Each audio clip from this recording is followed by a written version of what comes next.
তাহলে কি হবে? আমার রাজ্যে কি তবে জল আসবে না? আমার রাজ্যের পশু পাখিদের কিনা না খেয়ে থাকতে হবে? সত্যি কি সবাইকে জলের অভাবে মরতে হবে, নাকি আমি কোনো উপায় বের করতে পারবো?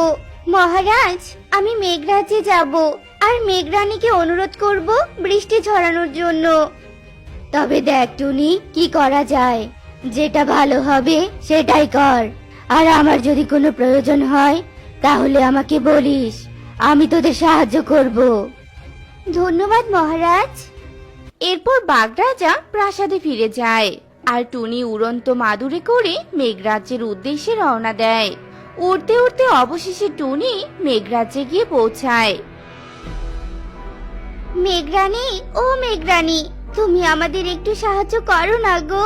আমরা যে পুরো জঙ্গলের পশু পাখিরা অনেক বিপদে আছি।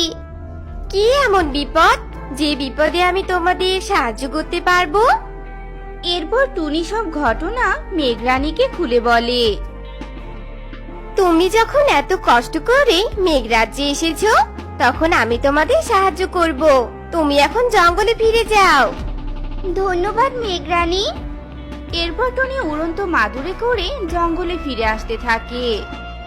আর তখনই টুনি একটা তেঁতুল গাছের মগডালে বড় একটা তেঁতুল নিয়ে একটা বৃদ্ধা পাখিকে বসে থাকতে দেখে। ও বুড়িমা, কি হয়েছে তোমার? তুমি ওভাবে কেন বসে আছো গো? আমি এই বড় তেঁতুলটাকে আগলে রাখার জন্য এখনো বেঁচে আছি।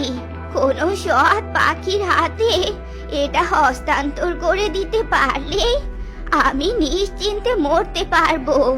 আর আমার মনে হচ্ছে আমি সেই সৎ পাখিকে পেয়ে গিয়েছি। এবার হয়তো আমার নিশ্চিন্তে মরার সময় হয়ে এসেছে। বুড়িমা, আমি আপনার কোনো কথাই বুঝলাম না। এই বড় তেঁতুলটা আমাদের বংশের ঐতিহ্য।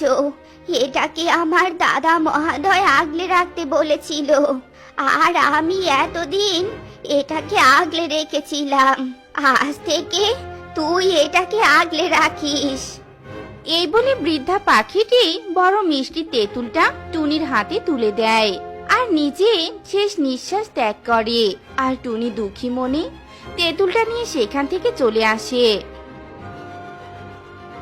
এদিকে ততক্ষণে আকাশ থেকে রোদ সরে গিয়ে আকাশ ঘন কালো মেঘে ছেয়ে যায়।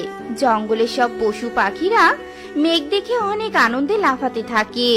রাজাও সবার মাঝে চলে আসে আর টুনি বড় মিষ্টি তেঁতুলটা